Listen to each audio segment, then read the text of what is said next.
আসসালামু আলাইকুম এভরিওয়ান। শুরু করছি আজ থা গল্প। লেখিকা সাবিলা সাবি, পর্ব সংখ্যা 13। 3 দিন সময় পেরিয়ে গিয়েছে, তবে আজকের শুরুটা ছিল একদম অন্যরকম।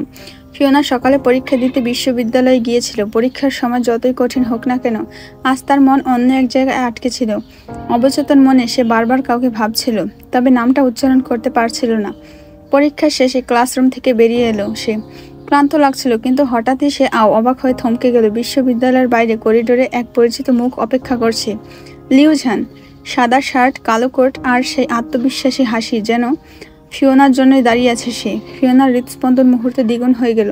আশপাশে অনেকেই ছিল, কিন্তু সে কারো দিকে তাকালো না। সে দৌড়ে গিয়ে লিউঝানের হাত ধরল, তারপর দ্রুত আড়ালে সরে গেল। লিউঝান একটু অবাক হলেও হাসলো। কি হলো?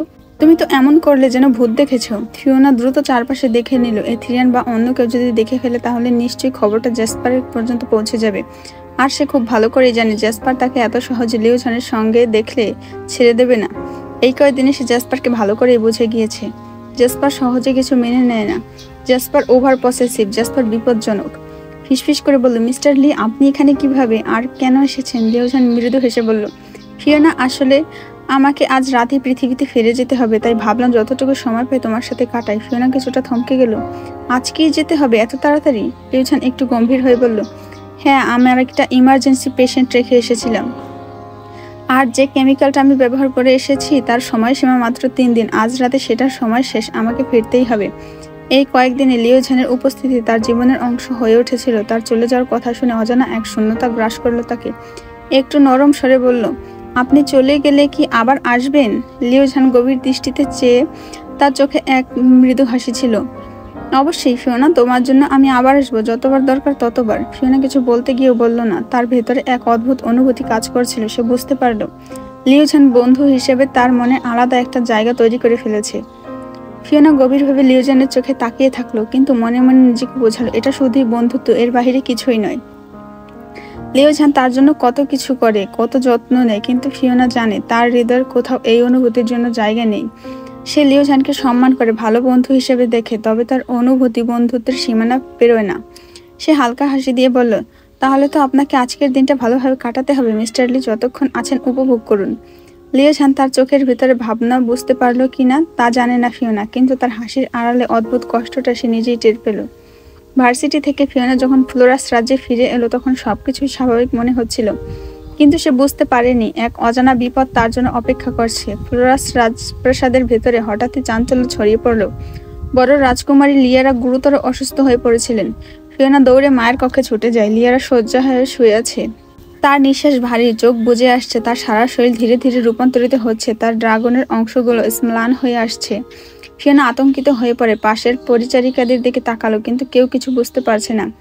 এদিকে রাজ্যের ডাক্তাররাও অনুপস্থিত, অন্য এক গুরুত্বপূর্ণ কাজে আটকে পড়েছেন। তখনই লিউঝান এগিয়ে এলো। আমি দেখছি আন্টির কি হয়েছে, দৃঢ় কণ্ঠে বলল লিউঝান। ফিওনা হতবাক হয়ে তার দিকে তাকালো। মা তো হিউম্যান না, ড্রাগন। আপনি কি পারবেন তার ট্রিটমেন্ট করতে? লিউঝান আত্মবিশ্বাসী ভঙ্গিতে বলল, ফিওনা, আমি একজন ডক্টর। আমার গ্র্যান্ডফাদার ড্রাগনদের নিয়ে অনেক রিসার্চ করেছিলেন। অন্তত একবার চেষ্টা করতে দাও। এভাবে ফেলে রাখলে বিপদ আরও বাড়বে। আমি আমার ব্যাগে সব প্রয়োজনীয় জিনিস এনেছি, এখন আনছি। সে দ্রুত মেডিকেল কিট নিয়ে এলো আর পরীক্ষা করতে লাগলো। রোগের নাম ড্রাগন ব্লাড ইনব্লিডিস। পরীক্ষা করে বুঝলো যে লিয়েরা এক অদ্ভুত অসুখে আক্রান্ত হয়েছে, যার নাম ড্রাগন ব্লাড ইনস্টেবিলিটি। এটি একটি বিরল রোগ যা দুর্বলতা থেকে হয়ে থাকে। এই রোগের লক্ষণ হলো ড্রাগনিক অংশ ধীরে ধীরে নিষ্ক্রিয় হয়ে পড়ে, শক্তি কমে আসে, রক্তের ভেতরে ড্রাগন শক্তির ভারসাম্য নষ্ট হয়। দীর্ঘ সময় এই অবস্থা চলতে থাকলে শরীরের কোষগুলো ধ্বংস হয়ে যায়। এটি এমন একটি অসুখ যা সাধারণ ডাক্তাররা নিরাময় করতে পারে না, কারণ এতে বিজ্ঞান আর জাদুবিদ্যার সংমিশ্রণের দরকার। লিউঝান গভীর মনোযোগ দিয়ে লিয়ারার রক্ত পরীক্ষা করলো, তার পালস অনুভব করলো, আর কিছুক্ষণ পর বলল, আমাকে কিছু ওষুধ আর কিছু নির্দিষ্ট উপাদান মিশিয়ে একটি ইনজেকশন তৈরি করতে হবে, এতে তার রক্তের শক্তি পুনরায় সঠিকভাবে প্রবাহিত হতে পারে। সে তার ব্যাগ থেকে এক ধরনের বিশেষ তরল বের করলো, যা সে পৃথিবী থেকে এনেছিল। এটি মূলত একটি মেডিসিন যা মানব এবং ড্রাগনের রক্তের ভারসাম্য বজায় রাখতে সাহায্য করে।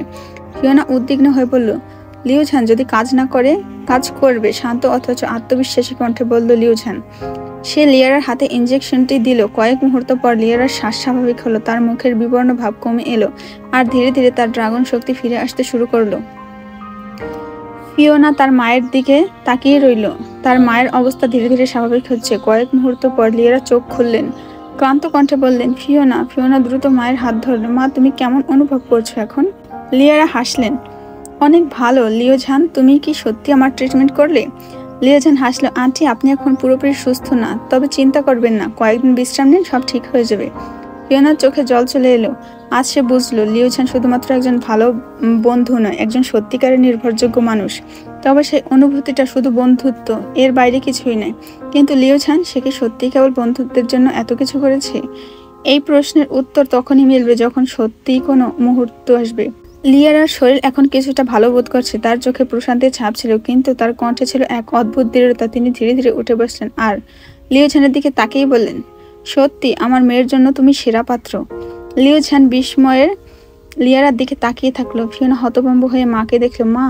কিন্তু লিয়ারা একগুঁয়ে কণ্ঠে বললেন, আমি যা বলছি তা সত্যি। এমন একজন মানুষ যে আমার মেয়ের জন্য বারবার নিজের সর্বোচ্চটা দিতে পারে, সে সত্যি তার জন্য উপযুক্ত। ফিওনার মাথা ঝিমঝিম করতে লাগলো।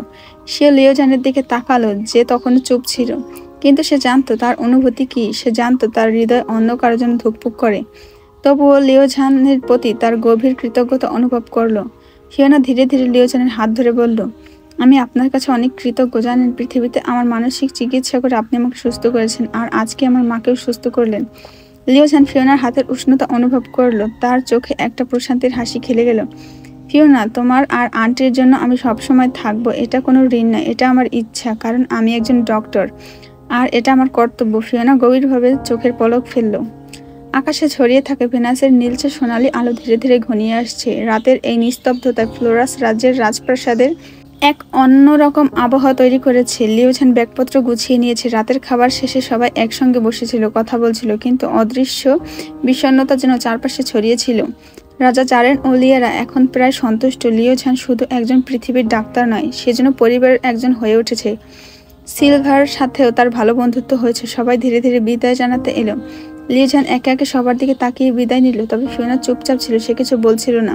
শুধু তার চোখের ভাষাতেই যেন কিছু অদ্ভুত অনুভূতি খেলা করছিল। অবশেষে লিওঝান বেরিয়ে পড়ল, তবে ফিওনা একাই এগিয়ে দিতে গেল তাকে স্পেসশিপ পর্যন্ত। রাতের শীতল বাতাস বইছিল, স্পেসশিপের উজ্জ্বল আলো আকাশের তারা ছাপিয়ে উঠেছিল। লিওঝান ফিওনার পাশে হাঁটছিল, কিছুটা হাসি মুখে, যেন সবকিছুই স্বাভাবিক। কিন্তু ফিওনার বুকের ভেতর কেমন যেন একটা শূন্যতা জমছিল। স্পেসশিপের দরজার সামনে দাঁড়িয়ে লিওঝান বলল, ফিওনা, যতদিন না আবার দেখা হয় ভালো থেকো, আর পড়াশোনাটা ভালোভাবে চালিয়ে যেও। তুমি খুব মেধাবী, ভুলে যেও না। ফিওনা একটু হাসতো। আপনি ভালো থাকবেন মিস্টার লি। লিওঝান কিছুক্ষণ ফিওনার দিকে তাকিয়ে থাকলো, যেন কিছু বলতে চাচ্ছে কিন্তু বলা হয়ে উঠছে না। তারপর সে পকেট থেকে সেই ছোট্ট টেডি বিয়ারটা বের করলো, যা তারা একসাথে গেম খেলে জিতেছিল। তুমি বলেছিলে এটা আমি রেখে দিয়েছি। এটা আমার কাছে স্মৃতি, তবে আমার মনে হয় এটা তোমার কাছে থাকা উচিত। ফিওনার চোখ বড় বড় হয়ে গেল। আপনি এটা আমার জন্য রেখে দিয়েছিলেন, তাই না? হ্যাঁ, কিন্তু আমি চাই তুমি এটা তোমার কাছে রাখো। ফিওনা কিছু না বলে টেডিটা হাতে নিল। একটা হালকা বাতাস বইল, তার চুলগুলো উড়িয়ে দিল। স্পেসশিপের দরজার সামনে দাঁড়িয়ে লিওঝান অপেক্ষা করছিল। ফিওনার দিকে তাকিয়ে বলছিল, তুমি পৃথিবীতে কবে যাবে? ফিওনা এক মুহূর্ত ভেবে বলল, মিস্টার লি, আপনি গ্র্যান্ডপাকে জানিয়ে দেবেন আমার পরীক্ষা শেষ হলে আমি পৃথিবীতে যাব। লিওঝান মৃদু হেসে বলল, আমি অপেক্ষায় থাকব। তার চোখে এক অদ্ভুত প্রশান্তি ছিল, যেন সে নিশ্চিত যে পৃথিবীতে আবার দেখা হবে। লিওঝান ধীরে ধীরে স্পেসশিপের দিকে এগিয়ে গেল। সে উঠে পড়বে ঠিক তখনই ভয়ঙ্কর গর্জন। ফিওনা! একটা গমগমে আওয়াজ বাতাসে প্রতিধ্বনিত হলো। ফিওনা আর লিওঝান একসাথে ঘুরে তাকালো। প্রথমে কিছুটা আবছা ধোঁয়াশার মতো, তারপর ধীরে ধীরে সম্পূর্ণ অবয়ব স্পষ্ট হয়ে উঠল। সামনে দাঁড়িয়ে আছে জ্যাসপার। ফিওনার চোখ বিস্ময়ে বড় বড় হয়ে গেল। আপনি এখানে? জ্যাসপার কোনো উত্তর দিল না। তার সবুজ চোখ ফিওনার দিকে নিবদ্ধ ছিল। তারপর ধীরে ধীরে সরে গেল লিওঝানের দিকে। তার পুরো শরীর শক্ত হয়ে আসছে, বুড়ো কুচকে আছে, যেন প্রচণ্ড রাগ দমিয়ে রাখছে। ভেনাসে ফেরার সাথে সাথেই সে জানতে পেরেছিল কেউ একজন পৃথিবী থেকে এসেছে ফিওনার জন্য, আর সেটা যে লিওঝান সেটা বুঝতে বাকি নেই। হঠাৎ ঝড় শুরু হলো। ভেনাসের পুরো তাণ্ডব ঘটতে লাগলো। বজ্রপাত আর ভয়ঙ্কর পরিবেশ। আকাশে বিদ্যুৎ চমকালো, বিশাল বজ্রপাতের শব্দ প্রতিধ্বনিত হলো ভেনাসের আকাশ জুড়ে। ভেনাসের মাটি কেঁপে উঠল, বাতাস অস্বাভাবিক হয়ে গেল। ফিওনার হৃদস্পন্দন দ্রুত হয়ে গেল। সে জানে এটা জ্যাসপারের রাগের প্রতিচ্ছবি। তার শক্তি এতটাই প্রবল যে তার আবেগের সাথে সাথে প্রকৃতির প্রতিক্রিয়া দেখায়। জ্যাসপার ধীরে ধীরে সামনে এলো। এক মুহূর্ত তিনজন মুখোমুখি হলো, ফিওনা, লিওঝান আর জ্যাসপার। চারপাশের বাতাস প্রচণ্ড গতিতে বইতে লাগলো, যেন তিনজনের মধ্যকার অদৃশ্য সংঘাতের সাক্ষী হতে চাইছে। ফিওনার শ্বাস আটকে গেল। জ্যাসপার তাকিয়ে আছে লিওঝানের দিকে। তার চোখ ভয়ঙ্কর, আর লিওঝান সে ধীর স্থির, কিন্তু তার চোখে একটা দৃঢ়তা আছে। নিঃশব্দ যুদ্ধের সূচনা। এক মুহূর্তে কোনো কথা বলা হয়নি, কিন্তু বাতাসে একটা অদৃশ্য যুদ্ধ শুরু হয়ে গিয়েছে তাদের জন্য। ঝড়ের দাপটে চারপাশে ধুলোয় ভরে গিয়েছে, বাতাস যেন এক অদৃশ্য বিদ্যুৎ প্রবাহে বইছে। ফিওনার কপাল চেপে ধরে, উফ, এ কেমন অনুভূতি! লিওঝানও কপাল ছুঁয়ে দেখলো। তার মাথায় প্রচণ্ড চাপ অনুভূত হচ্ছে, আর জ্যাসপার সে দাঁড়িয়ে আছে, কিন্তু তার চোখ ফাঁকা, বিস্মিত, যেন কিছু একটা তার স্মৃতির গভীরে ঢুকে পড়েছে। তিনজনের মস্তিষ্কে আবছা স্মৃতি ফুটে উঠতে লাগলো, কুয়াশার মতো আবছা দৃশ্য। তারপর হঠাৎই স্মৃতির দ্বার খুলে গেল, স্মৃতির বিস্ময়কর জাল। ফিওনা, লিওঝান আর জ্যাসপার যেন 100 বছর আগের সেই অতীতে ডুবে গেল। 100 বছর পূর্বে ভেনাসের সব থেকে সমৃদ্ধ ও শক্তিশালী রাজ্য ছিল ফ্লোরাক্সিয়া।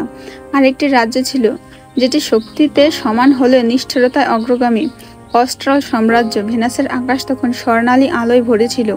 সারা রাজ্য আলোয় ঝলমল করছিল, যেন কোনো মহাযজ্ঞের আয়োজন চলছে। প্রাসাদের বাগানে এক তরুণী ধীরে ধীরে চলছিল। তার সৌন্দর্য যেন ভেনাসের সবচেয়ে উজ্জ্বল নক্ষত্রকেও হার মানাবে। তার চোখ দুটো ছিল আকাশের নীলিমার মতো গভীর, চুল ছিল সোনালি, সূর্যের আলোয় উজ্জ্বল হয়ে উঠেছিল। তাকে একবার দেখে যে কেউ মোহিত হয়ে যেত। প্রিন্সেস কায়রা ফ্লোরাস রাজ্যের সব থেকে সুন্দরী কন্যা। তার নাম ছিল সৌন্দর্যের প্রতীক। ফ্লোরাক্সিয়া রাজ্যার থান্ডারের একমাত্র কন্যা ছিল প্রিন্সেস কায়রা। ফ্লোরাস অপরূপার সৌন্দর্যে বিমোহিত হতো সমস্ত রাজ্য, কিন্তু কায়রার সৌন্দর্যের চেয়ে বেশি খ্যাত ছিল তার হৃদয়ের কোমলতা। সেই রাজ্যের প্রহরী, তার বিশ্বস্ত রক্ষক, রাজ্যের শ্রেষ্ঠ যোদ্ধা ও সেনাপতি ছিলেন জাইরন ড্রাগভল। সে ছিল নির্ভীক, বুদ্ধিমান ও রাজভক্ত। একদিন সকালবেলা কায়রা ঘুম থেকে উঠে দেখল তার কক্ষের সামনে একটা চিঠি রাখা, ও তার প্রিয় ফুল। চিঠিতে লেখা, আমার প্রাণের প্রিয় এলিজিয়া, তোমার হাসির আলোয় জ্বলজ্বল করে আমার অস্তিত্ব। তোমার ছোঁয়ায় বেঁচে থাকার মানে খুঁজে পাই। তুমি যদি কখনো হারিয়ে যাও, আমি তোমাকে খুঁজতে নক্ষত্রের ওপারে চলে যাব।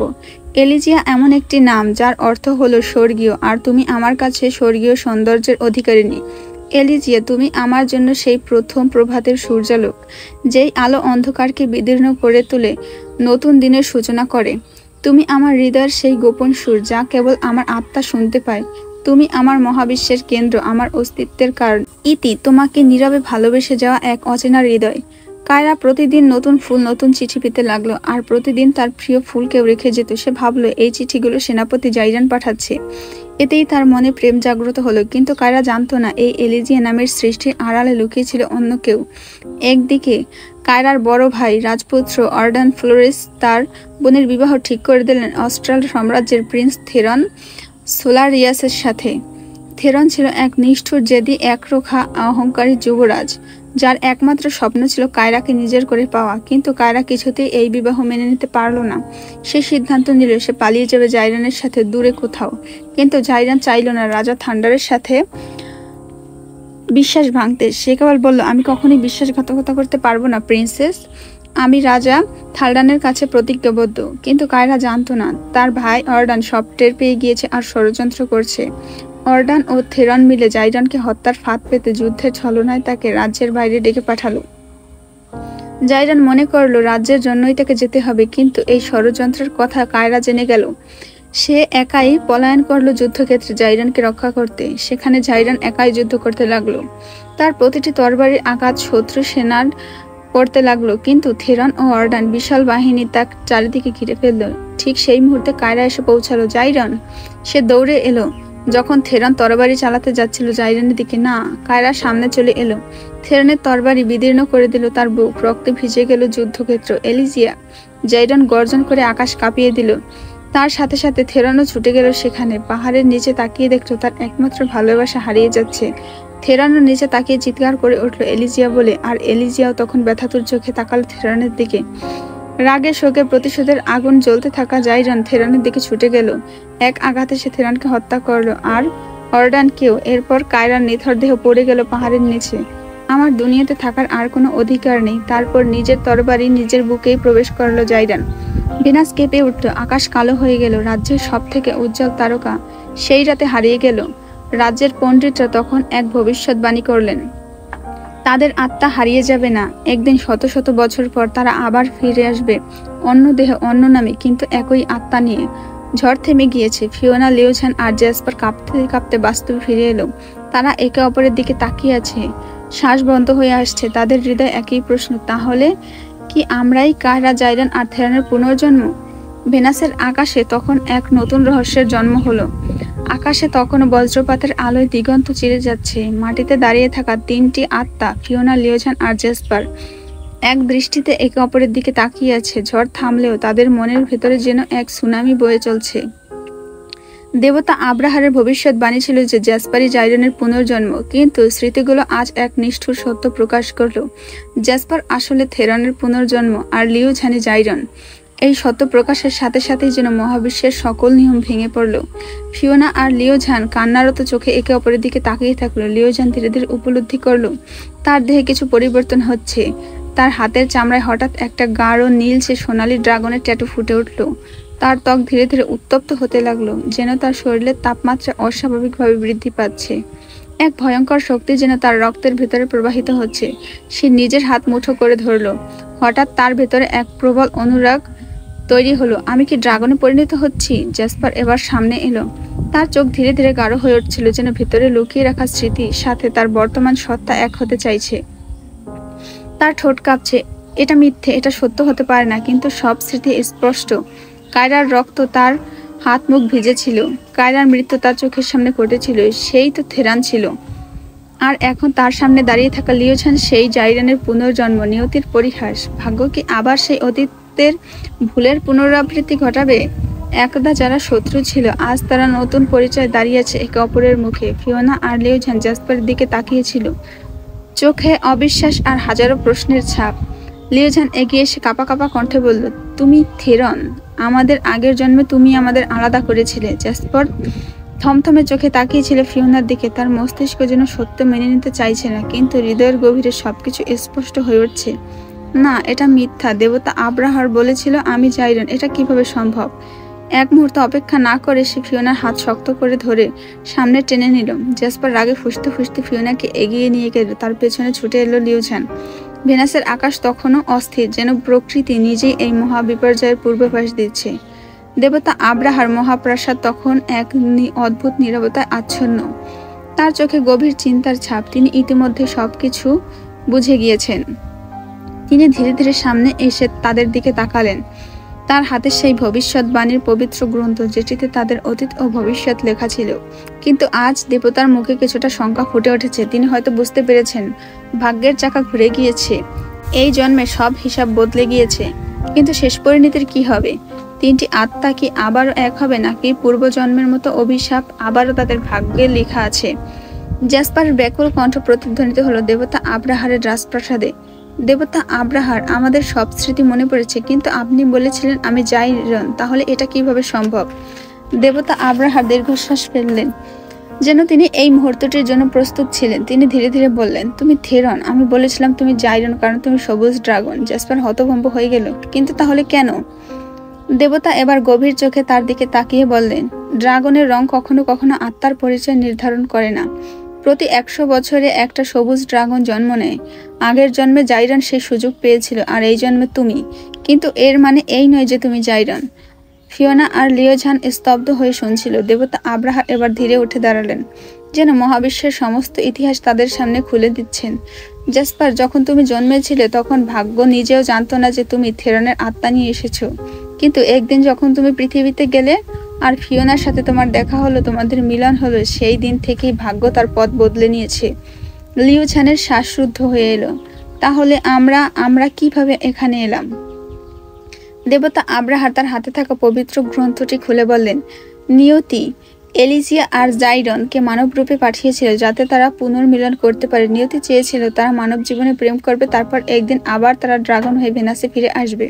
কিন্তু সব বদলে গেল, কারণ থেরন তখন পৃথিবীতে চলে যায়, আর জাইরনের আগেই সে ফিওনার সাথে জড়িয়ে পড়েছিল। ফিওনার বুক ধরফর করতে লাগলো। সে বিস্ময় ফিসফিস করে বলল, তাহলে আমার প্রকৃত ভালোবাসা লিওঝান? লিওঝান ফিওনার দিকে তাকিয়ে রইল, তার চোখে হাজার অনুভূতি। জ্যাসপারের মুখ কঠিন হয়ে গেল।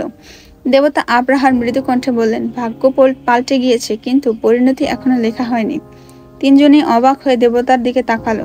তাহলে আমাদের পরিণতি কি হবে? প্রাসাদের ভিতরে এক রহস্যময় নীরবতা নেমে এলো। জ্যাসপারের চোখ রাগে জ্বলজ্বল করছিল। দেবতা আব্রাহার, আপনি কি জানেন ইতিহাস কতটা ভুল লেখা হয়? এলিজিয়া আমার হাতে হত্যা হয়নি। দেবতা আব্রাহার চমকে উঠলেন। ফিওনার চোখ ভিজে উঠল। সে কাঁপা কাঁপা গলায় বলল, হ্যাঁ দেবতা, আমি নিজেই দেখেছিলাম। সেদিন যখন থেরন তলোয়ার জাইরানের দিকে ছুটে যাচ্ছিল, আমি জাইরানকে বাঁচাতে চাই, কিন্তু আমার মৃত্যু হয়েছিল আমার ভাই অর্ডানের হাতে। সে দূর থেকে তলোয়ার ছুঁড়ে মেরেছিল। জ্যাসপার হতবাক হয়ে গেল। লিওঝান ধীরে ধীরে ফিওনার দিকে ঘুরে তাকালেন, যেন নতুন কিছু বোঝার চেষ্টা করছেন। তাহলে থেরনের হাতে তোমার মৃত্যু হয়নি? ফিওনার গলা কেঁপে উঠল। না, থেরন আমাকে মারেনি। একমাত্র আমিই জানতাম আসল রহস্য। আমার ভাই অর্ডান রাজ্যের সম্পদ একাই দখল করতে চেয়েছিল। তার পরিকল্পনা ছিল একসাথে আমাকে আর জাইরানকে হত্যা করবে, যাতে আমি সিংহাসনের দাবিদার না থাকি। আর থেরানের সাথে আমার বিয়ের ব্যবস্থা করেছিল শুধু দাঙ্গা বাঁধানোর জন্য। সে জানতো এতে জাইরান আর থেরানের মধ্যে যুদ্ধ বাঁধবে আর সে সুবিধা নিতে পারবে। জ্যাসপার নিজের মুষ্টি শক্ত করে ফেলল। এতদিন ধরে আমাকে ভুল দোষী বানানো হয়েছিল। দেবতা আব্রাহারের চোখে গভীর অনুশোচনা ফুটে উঠেছিল। আমি জানতাম না সত্যটা এতদিন লুকানো ছিল। নিয়তি নিজেই ধোঁয়াশার ছিল, কারণ ইতিহাসের পাতায় সত্য কখনো স্পষ্টভাবে লেখা ছিল না। লিওঝান ধীরে ধীরে বলল, তাহলে যদি ইতিহাস ভুল লেখা হয়, তবে আমাদের বর্তমান ও ভবিষ্যতে কি নতুনভাবে লেখা যেতে পারে? প্রাসাদের ভেতরে এক রহস্যময় নীরবতা নেমে এলো। তিনজনেই জানতো সত্য প্রকাশ হয়ে গিয়েছে, কিন্তু প্রশ্ন একটাই, এবার কি তাদের ভাগ্য একসাথে থাকতে দেবে, নাকি আবারও কোনো অভিশাপ তাদের আলাদা করে দেবে? জ্যাসপার তখন প্রশ্ন করলো, দেবতা আব্রাহার, আমি যখন আমার অতীত নিয়ে স্বপ্ন দেখেছিলাম, তখন তো আমি সবুজ ড্রাগন আর বাদামি ড্রাগনকেই দেখেছিলাম, তারা একসাথে ছিল। দেবতা আব্রাহার ধীরে ধীরে জ্যাসপার দিকে তাকালেন, তার চোখে গভীর চিন্তার ছাপ। তুমি তোমার এই জন্মের রূপে অতীত দেখেছিলে, তাই তোমার স্বপ্নেও তা বর্তমানের জন্মের প্রতিফলন ছিল। সবুজ ড্রাগন তুমি নিজে, আর বাদামি ড্রাগন ছিল এলিজিয়া। কারণ অতীতে তোমার আকাঙ্ক্ষা ছিল এলিজিয়াকে পাওয়া, তাই তুমি একসাথেই দেখেছিলে দুটো ড্রাগন। অতীতে জাইরন সবুজ ড্রাগন ছিল, কিন্তু এবার সে মানব রূপে জন্ম নিয়েছে, তাই তোমার মনে হয়েছে তুমি জাইরন, কিন্তু প্রকৃতপক্ষে তুমি থেরন, যার আত্মা আবার নতুন রূপে ফিরে এসেছে। জ্যাসপার কিছুক্ষণ চুপ করে থাকলো, তারপর ধীরে ধীরে বলল, তাহলে আমি কখনোই জাইরন ছিলাম না। আমার স্মৃতিতে সেই বিভ্রান্তি ছিল শুধুই আমার সবুজ ড্রাগনের রূপের কারণে। আমি জানতাম না নিয়তি আমাকে অন্যভাবে তৈরি করেছে। জ্যাসপার তখন দেবতার দিকে আবার ফিরে গেল। দেবতা, তাহলে কি আমার ভালোবাসা ভুল ছিল? আমি কেন ফিওনার দিকে এতটা টান অনুভব করি? দেবতা আব্রাহার দীর্ঘশ্বাস ফেললেন। নিয়তি একবার তৈরি হয়, কিন্তু সময়ের সাথে সাথে তা পরিবর্তন হতে পারে। তুমি অতীতে যা ছিলে তা তোমার বর্তমানকে নির্ধারণ করতে পারে, কিন্তু তোমার বর্তমান তোমার ভবিষ্যৎ তৈরি করবে। ফিওনা এ জন্মে তোমাকে ভালোবেসেছে, কিন্তু সে কি তোমার অতীত জেনে তোমাকে গ্রহণ করবে? এই কথায় চারপাশের পরিবেশ যেন হিমশীতল হয়ে গেল। ফিওনার মন এখন বিভ্রান্ত। তার অতীত আর বর্তমানের মাঝে সে আটকে গেছে। সে এবার কি করবে? সে লিওঝানকে বেছে নেবে, যে আসলে তার অতীতের ভালোবাসা জাইরন, নাকি সে জ্যাসপারকে বেছে নেবে, যে তার বর্তমানে ভালোবাসা যদিও স্মৃতিতে নেই, কিন্তু অতীত তার জীবন ধ্বংসের কারণ ছিল এই জ্যাসপার। জ্যাসপারের চোখে স্মৃতির ঝলক ফিরে এলো, কণ্ঠ ভারী হয়ে উঠল। আমি যেদিন প্রথম আর্ডানের সাথে ফ্লোরাক্সিয়া প্রাসাদে গিয়েছিলাম, সেদিন প্রথম ওকে দেখেছিলাম। এক কন্যা, হাতে ফুলের ঝুড়ি, হালকা বাতাসে তার চুল উড়ছে। সে নীরবে সিঁড়ি দিয়ে উপরে উঠে গেল, একবারও পেছনে তাকালো না। জ্যাসপার চোখ বন্ধ করলো, যেন সেই মুহূর্তে ফিরে গেল। সেদিন আমি প্রথম ওর প্রেমে পড়ে গিয়েছিলাম ওকে দেখে। তারপর থেকে প্রতিটা মুহূর্তে ওকে ভাবতাম, কিন্তু আমি তো সরাসরি ওর কাছে যেতে পারতাম না, তাই আমি প্রাসাদ থেকে একটা মেয়ে সার্ভেন্টকে পাঠালাম ফ্লোরাক্সিয়া প্রাসাদে কাজের জন্য। সে প্রতিদিন ভোরে ওর কক্ষের সামনে ফুল আর চিঠি রেখে আসতো, আমার নাম না বলে। জ্যাসপার গভীর শ্বাস নিল, চোখে কষ্টের ছায়া। আমি শুধু চাইতাম ও জানুক কেউ একজন ওকে ভালোবেসে গিয়েছে, নীরবে দূর থেকে। জ্যাসপারের কণ্ঠ তখন ক্রোধে কাঁপছিল, স্মৃতির ভারে তার চোখের আগুন জ্বলছিল। কিন্তু যখন শুনলাম সে ভালোবাসে ওই সামান্য সেনাপতি জাইরানকে, আমার মাথায় রক্ত চড়ে গেল। আমি রাজকুমার থেরান, আমি একরোখা জেদি, যা আমার তা কারো সঙ্গে আমি ভাগ করি না। তাই সেদিন আমি ঠিক করলাম জাইরানকে খুন করব। আমি গিয়েছিলাম ওকে শেষ করতে, কিন্তু তখনই অর্ডান আমাকে এক অন্য বুদ্ধি দেয়। সে বলল সরাসরি নয়, বরং কৌশলে হত্যা করতে হবে, যেন এলিজিয়া কখনো জানতে না পারে কেন মরেছিল জাইরান। আমি তখন বুঝতেও পারিনি যে আমার প্রিয় এলিজিয়ার সব থেকে বড় শত্রু আসলে অর্ডানই। জ্যাসপার এবার কষ্টে ফিওনার দিকে তাকালো, যেন বলতে চাইল, আমি জানতাম না, আমি আসল সত্যটা কখনো জানতাম না। জেসপার ধীরে ধীরে ফিওনার দিকে এগিয়ে গেল। তার গভীর সবুজ চোখ এক ধরনের দৃঢ়তা ছিল, যেন সে এক মুহূর্তের জন্য তাকে হারাতে চায় না। ফিওনা, অতীতে আমি কে ছিলাম আর তুমি কে ছিলে, এটা কি সত্যি কোনো গুরুত্ব রাখে? এই জন্মে আমি তোমাকে ভালোবেসেছি, তুমিও আমাকে ভালোবেসেছো, এটাই সত্যি। তুমি আমার প্রথম ভালোবাসা, এখনো অনুভব করো, তাই না হামিংবার্ড? ফিওনা হতবাক হয়ে গেল। তার হৃদয় দ্রুত লাফিয়ে উঠল। কিন্তু দেবতা আব্রাহার গভীর কণ্ঠে বললেন, জ্যাসপার, তোমাকে সত্য মেনে নিতে হবে। এলিজিয়া কেবলমাত্র জাইরানের জন্য তৈরি হয়েছে। জ্যাসপারের রাগ যেন মুহূর্তে বিস্ফোরিত হলো। সে কঠিন স্বরে বলল, আপনি চুপ করুন দেবতা, আমাকে আমার কথা বলতে দিন। তারপর জ্যাসপার আবার ফিওনার দিকে ফিরে তাকালো। তুমি কি জানো আসল সত্যটা কি? ফিওনা কপালে ভাঁজ ফেলে তাকালো। তোমাকে প্রতিদিন সকালে যেই চিঠি আর ফুল দেওয়া হতো, সেটার পেছনের ব্যক্তিটা ছিলাম আমি, জাইরান নয়। তোমাকে এলিজিয়ার নামটা দিয়েছিলাম আমি। আমার কাছে তুমি ছিলে সেই নামের উপযুক্ত। কিন্তু যেদিন দেখলাম জাইরান তোমাকে এলিজিয়া বলে ডাকে, সেদিন আমি কিছুই বলিনি, কারণ নামে কিছু যায় আসে না। আমি শুধু তোমাকে পেতে চেয়েছিলাম। ফিওনার চোখ বিস্ময় বড় হয়ে গেল। সে ধীরে ধীরে লিওজানের দিকে তাকালো। তার মন যেন এক মুহূর্তে এক শতাব্দী স্মৃতি খুঁজে বের করলো। সত্যটা এতদিন লুকিয়ে ছিল। তাহলে কি তার ভালোবাসা ভুল পথে গিয়েছিল, নাকি নিয়তি এখন তার জন্য নতুন কোনো পথ তৈরি করে রেখেছে? লিওজান তখন ফিওনার দিকে তাকিয়ে বলল, তুমি একদিন হঠাৎ করে বললে যে আমি তোমাকে এলিজিয়া নামটা দিয়েছি আর তুমি খুব খুশি হয়েছিলে। আমি কিছু বলিনি, কারণ আমি তখন বুঝতে পারিনি তুমি প্রতিদিন সকালে ফুল আর চিঠি পেতে। তুমি আমাকে কখনো বলোনি যে কার কাছ থেকে এমন কিছু পেয়েছিলে। ফিওনা এবার গভীরভাবে চিন্তা করলো। জ্যাসপার তখন ফিওনার দিকে তাকিয়ে রাগান্বিত কণ্ঠে বলল, আমি তো ভেবেছিলাম তুমি সব জানতে, কিন্তু আসলে তুমি জানতেই না যে কে তোমাকে ভালোবেসে প্রতিদিন সকালবেলা চিঠি আর ফুল পাঠাতো। ফিওনা অবাক হয়ে লিওজানের দিকে তাকালো। তার হৃৎপিণ্ড যেন মুহূর্তে থেমে গেল। দেবতা আব্রাহার তখন ধীর কণ্ঠে বললেন, সত্য সবসময় সহজ নয়, কিন্তু যখন তা সামনে আসে তখন তা এড়িয়ে যাওয়া অসম্ভব। চারপাশের পরিবেশ যেন থমথমে হয়ে গেল। শুধুমাত্র তিনজনের দ্রুত শ্বাস নেওয়ার শব্দ শোনা যাচ্ছিল।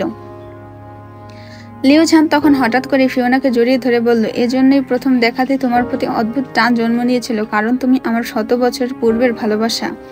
ফিওনা তার বাহু ধরে স্থির হয়ে গেল। এত কিছুর পরেও লিওজানের স্পর্শে একটা চেনা অনুভূতি জাগলো তার মধ্যে, যেন এটা সে চেয়েছিল এতদিন। কিন্তু জ্যাসপারের মাথা তখন রাগে দপদপ করে উঠল। তার শিরা উপশিরা আগুন জ্বলে উঠল। চোখ দুটো রক্তিম হয়ে গেল। এক ঝটকায় সে লিওজানকে ফিওনার কাছ থেকে ছাড়িয়ে নিল আর প্রচন্ড শক্তিতে আঘাত করতে করতে রাগান্বিত সরে বলল, তুই সাহস কোথা থেকে পেলি আমার সামনে ওকে ছোঁয়ার? জ্যাসপার গর্জে উঠল। তার গলা ভয়ঙ্কর ক্রোধ। লিওজানের মুখ রক্তাক্ত হলেও হাসল, কারণ সে আমার ছিল প্রিন্স, আগের জন্মেও এই জন্মেও। ফিওনা চিৎকার করে তাদের থামানোর চেষ্টা করলো, থামুন প্লিজ, ওনাকে ছেড়ে দিন। কিন্তু জ্যাসপার তখন এতটাই রেগেছিল যে দেবতা আব্রাহার লিওজানকে বাঁচাতে এগিয়ে গেলে তাকেও ছিটকে ফেলে দেয়। আব্রাহার আকাশে ছিটকে পড়লেন। চারপাশের আকাশ বিদ্যুতের চমকের মতো ঝলসে উঠল। এরপর জ্যাসপার লিওজানের গলা চেপে ধরে এক ঝটকায় তাকে শূন্যে তুলে ফেলে। লিওজান ছটফট করতে থাকলো। তার মুখ লাল হয়ে উঠল, শ্বাসরুদ্ধ হয়ে আসে। ফিওনা আতঙ্কে চিৎকার করে উঠল, প্রিন্স প্লিজ, ওকে ছেড়ে দিন, আপনি এটা করতে পারেন না। কিন্তু জ্যাসপারের চোখে তখন শুধুমাত্র প্রতিশোধের আগুন। ফিওনা আবার ছুটে এসে লিওজানকে ছাড়াতে গেল। জ্যাসপার এক ঝটকায় তাকে ছিটকে ফেলে দেয়। থপ! ফিওনার শরীর শূন্যে ভেসে গিয়ে ধাক্কা খায় সাদা মার্বেলের পিলারের সাথে। উফ! ফিওনার কপাল ফেটে যায়, রক্ত গড়িয়ে পড়তে থাকে, মাথায় তীব্র ব্যথা।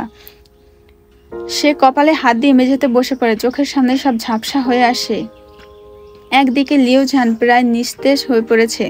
তার শ্বাস ভারী হয়ে আসে, চোখের পাতা ঢেকে আসছে ধীরে ধীরে। জ্যাসপার প্লিজ থামুন, ফিওনা কাঁপা কাঁপা কণ্ঠে বলে উঠল। কিন্তু জ্যাসপারের রাগ তখন সীমা ছাড়িয়ে গিয়েছে। সে এক ধাক্কায় লিওজানকে দেয়ালে ছুঁড়ে মারল। ধরাম! লিওজান ধাক্কা খেয়ে পড়ে গেল মেঝেতে। তার শরীরের প্রতিটা অংশে ব্যথা ছড়িয়ে পড়েছিল। হাত পা মাথা সবকিছু ভীষণভাবে আঘাতপ্রাপ্ত হলো। এরপর জ্যাসপার প্রাসাদের চারপাশে দানবের মতো তাণ্ডব চালাতে লাগলো। গর্জন করে সে সিংহাসন উল্টে দিল। দেয়ালের বিশাল বিশাল পাথর টেনে ভেঙে ফেলতে থাকলো। বিশাল ঝাড়বাতিগুলো মাটিতে পড়ে চূর্ণ বিচূর্ণ হয়ে গেল। অগ্নিশিখা দাউ দাউ করে জ্বলে উঠতে লাগলো। পুরো প্রাসাদ যেন কাঁপতে লাগলো তার ভয়ঙ্কর রাগে। ফিওনা ভয়ে কাঁপতে কাঁপতে কপালে হাত রাখলো। তার পুরো শরীর থরথর করে কাঁপছে। এই ড্রাগনটা, এটা কি প্রিন্স নাকি অন্য একটা ওর শক্তি নিয়ন্ত্রণ করে নিয়েছে? সে অসহায়ের মতো লিওজানের দিকে তাকালো, যে তখন মাটিতে পড়ে কষ্টে শ্বাস নিচ্ছে। এত সবের পরেও জ্যাসপারের রাগ এখনো কমেনি। তার চোখ দুটো সম্পূর্ণ আগুনের মতো জ্বলছে। জাসপারের ভেতরে তার বর্তমান জীবনের ড্রাগন প্রিন্স আর অতীতের জীবনের প্রিন্স থেরনের শক্তি একত্রে মিশে গিয়েছে। আজ তার রাগ, হতাশা আর প্রতিশোধের স্পৃহা যেন সীমা ছাড়িয়ে গিয়েছে। সে এক গর্জনে পুরো প্রাসাদ কাঁপিয়ে তুলল, তারপর একটা বিশাল সিংহাসন তুলে লিওঝানের দিকে ছুঁড়ে মারতে উদ্যত হলো। তুই আর এই জন্মে আমার থেকে আমার ফিওনাকে কেড়ে নিতে পারবি না। সিংহাসনটা ঠিক লিওঝানের দিকে ধেয়ে আসছিল, কিন্তু ঠিক তখনই জাসপারের পা হঠাৎ জমে গেল। সে টের পেল তার শরীরের শক্তি যেন মুহূর্তেই বন্ধ হয়ে গিয়েছে। তার পা যেন কোনো অদৃশ্য শিকলে আটকে গিয়েছে, তার হাতগুলো শক্ত হয়ে আসছে, এমনকি ড্রাগনের আগুনটাও তার গলার ভেতরে আটকে গিয়েছে। এটা কি হচ্ছে? জাসপার গর্জন করে উঠল, কিন্তু তার শরীর আর নড়তে পারছে না। ফিওনা অবাক হয়ে দেখলো দেবতা আব্রাহারের দিকে। দেবতার চোখে এক অদ্ভুত শান্তি, কিন্তু ভেতরে চিন্তার ছাপ স্পষ্ট। আমি বিশেষ একটা কেমিক্যাল ব্যবহার করেছি জাসপার, দেবতা শান্ত কণ্ঠে বললেন। এটা কেবল কিছুক্ষণের জন্য তোমার শক্তি আটকে রাখবে। জাসপার প্রচন্ড জোর নিয়ে ছাড়ানোর চেষ্টা করলো, কিন্তু কোনো লাভ হলো না। তার পুরো শরীর যেন একটা শক্ত পাথরের মতো হয়ে গিয়েছে। এই কেমিক্যাল দীর্ঘস্থায়ী নয়। আর দেবতা আব্রাহার গভীর স্বরে বললেন, কিন্তু এই মুহূর্তে তোমাকে থামানো দরকার। ফিওনা তখনই দ্রুত লিওঝানের দিকে ছুটে গেল। তার আহত শরীরকে ধরে কাঁপা কাঁপা কণ্ঠে বলল, আপনি ঠিক আছেন তো? লিওঝানের শ্বাস নিতে কষ্ট হচ্ছিল, তবুও বলল, আমি ঠিক আছি ফিওনা, তোমার তো কপাল ফেটে গিয়েছে। জাসপার তখন রাগান্বিত চোখে তাদের দিকে তাকিয়েছিল, কিন্তু তার শরীর এক চুলও নড়াতে পারছিল না। জাসপার বন্দি রাগে উন্মুক্ত চিৎকার করে উঠল, আমাকে ছাড়ুন দেবতা, আমি ইতিহাস মানি না। ও আমার হামিংবার্ড, ও আমার। লিওঝান ওকে নিয়ে যেতে পারে না, আমি কারো হতে দেব না ওকে, আমাকে ছেড়ে দিন। দেবতা গভীর কণ্ঠে বললেন, ফিওনা আর দেরি করো না, ওকে নিয়ে এখনই চলে যাও, এখনই। ফিওনা কাঁপা কাঁপা হাতে লিওঝানকে ধরে উঠালো। লিওঝানের শরীরের ক্লান্ত, ক্ষতবিক্ষত, তবুও সে ফিওনার কাঁধে ভর দিয়ে চলতে লাগলো। দেবতা সংযত স্বরে বললেন, লিওঝানের মধ্যে সম্পূর্ণ ড্রাগন শক্তি আসতে কমপক্ষে 10 দিন লাগবে। ফিওনা দেবতার দিকে তাকালো, তার চোখে ভরা ছিল ভয় আর দ্বিধা। 10 দিন? ফিস করে বলল সে। লিওঝানের শরীরের ওজন তার কাঁধে ভারী হয়ে পড়ছিল, কিন্তু সে শক্ত করে ধরে রইল। পিছন থেকে তখন জাসপার রাগে ফেটে পড়া চিৎকার শোনা যাচ্ছিল, হামিংবার্ড, তুমি আমাকে ছেড়ে যেতে পারো না, তুমি শুধু আমার। ফিওনা এক মুহূর্তের জন্য থমকে দাঁড়ালো। জাসপারের কণ্ঠে যে ব্যথা আর উন্মুক্ততা, তা যেন তার হৃদয়ে একটা অদৃশ্য শেকলের মতো জড়িয়ে গেল। হামিংবার্ড, তুমি আমাকে ছেড়ে যেতে পারো না। ফিওনার কাঁধে ভর দিয়ে লিওঝান হেঁটে যাচ্ছে, তার শরীর কাঁপছে আঘাতের যন্ত্রণায়, কিন্তু ফিওনার মনে হলো সেই কণ্ঠস্বর শুধু কানে নয়, তার আত্মার গভীরেও গেঁথে গিয়েছে। সে ধীরে ধীরে পেছনে ফিরে তাকালো। জাসপার সেখানে দাঁড়িয়ে আছে, চোখে এক অন্ধকার খিদে, হাতগুলো শক্ত হয়ে আছে, যেন শেকল ছেড়ে বেরিয়ে আসবে এখনই। তার রাগ, তার ভালোবাসা, তার অধিকার বোধ সব মিলিয়ে যেন সে এক দানবে পরিণত হয়েছে। ফিওনার মনে পড়ে গেল তাদের মুহূর্তগুলো, জাসপারের গভীর দৃষ্টি, তার সুরক্ষার প্রতিশ্রুতি, তার স্নেহপূর্ণ স্পর্শ। কিন্তু সেই স্মৃতির ফাঁক গলে ঢুকে পড়ল আজকের ভয়ানক দৃশ্য, তার রক্তাক্ত কপাল, লিওঝানের বিধ্বস্ত শরীর এবং জাসপারের রাগের উন্মাদনা। তার চোখে জল এলো। সে কি ফিরবে নাকি সামনে এগিয়ে যাবে? তার হৃদয় ছিঁড়ে যাচ্ছে, কিন্তু এখন সময় নেই। সে মুখ ফিরিয়ে নিয়ে চলে গেল। চলুন মিস্টার লি, ফিওনার শক্ত কণ্ঠে বলল। জাসপার চিৎকার করে উঠল, ফিওনা! ফিওনা এক মুহূর্তের জন্য চোখ বন্ধ করলো। বুকের ভেতর যেন কেমন একটা মোচড় দিয়ে উঠল, কিন্তু সে এবার আর পেছনে ফিরে তাকালো না। দু চোখের কোণে জল জমে উঠলেও সে শক্ত হাতে লিওঝানকে ধরে সামনে এগিয়ে চলল। জাসপার এক ঝটকায় বাঁধন টেনে বেরিয়ে আসার চেষ্টা করলো, আমি ফিওনাকে ছাড়বো না। দেবতা তখন চোখ শক্ত করে বন্ধ করলেন। তার চারপাশে একটা সোনালি আভা জ্বলতে শুরু করলো। মুহূর্তের মধ্যেই জাসপার আরো শক্তভাবে আটকে গেল, যেন কোনো অদৃশ্য শক্তি তাকে শেকল পরিয়ে দিয়েছে। ফিওনা আর দেরি করলো না, সে লিওঝানকে ধরে আস্তে আস্তে বেরিয়ে যেতে লাগলো। পেছন থেকে ভেসে আসতে লাগলো জাসপারের ক্ষুব্ধ চিৎকার, ফিওনা, আমি তোমাকে কারো হতে দেব না, তুমি শুধু আমার। জাসপারের গর্জনে পুরো প্রাসাদ কেঁপে উঠল। দেবতা আব্রাহার, আমাকে ছেড়ে দিন, আমি ইতিহাস মানি না। ফিওনা শুধু আমার, আমি তাকে অন্য কারো হতে দেব না। তার গলার স্বর বিদ্যুতের মতো প্রতিধ্বনিত হলো পুরো প্রাসাদে, কিন্তু দেবতার বাঁধন শক্ত হয়ে থাকলো। আর ততক্ষণে ফিওনা আর লিওঝান বেরিয়ে গিয়েছে। ঠিক তখনই যেন পুরো ভেনাস জাসপারের ক্রোধ ও যন্ত্রণার প্রতিফলন দেখালো। গভীর অন্ধকারে আকাশ বিদীর্ণ করে এক প্রবল ঝড় উঠে এলো। বিজলির মতো চমক আর অঝোরধারায় বৃষ্টি নামলো। ঝড়ের তাণ্ডবে এল্ডর রাজ্যের ড্রাকনিস পাহাড় কেঁপে উঠল। ড্রাকনিস আর বাকিরা সকলে অবাক হয়ে তাকিয়ে রইল। এমন অশুভ সংকেত আগে কখনো দেখেনি। অন্যদিকে ফ্লোরাস রাজপ্রাসাদে রাজা জারেন, লিয়ারা ও সভাসদগণ বিস্মিত হয়ে বাইরের প্রকৃতির দিকে তাকিয়ে রইল। এটা কিভাবে সম্ভব? কেউ একজন ফিসফিস করে বলল। আকাশ যেন ঘোষণা করছিল, আজকের রাত এক নতুন ভাগ্যের সূচনা। এক রাজপুত্রের হৃদয়ে জন্ম নিয়েছে এক ভয়ঙ্কর তাণ্ডব, যার পরিণতি কারো জানা নেই। দেবতা আব্রাহার ধীরে ধীরে জেসপারের কাছে এসে তার কাঁধে হাত রাখলেন। তার স্পর্শ ছিল সান্ত্বনার, কিন্তু তার কণ্ঠে ছিল গভীর সতর্কবার্তা। জেসপার, শান্ত হও, নিয়তি মেনে নাও।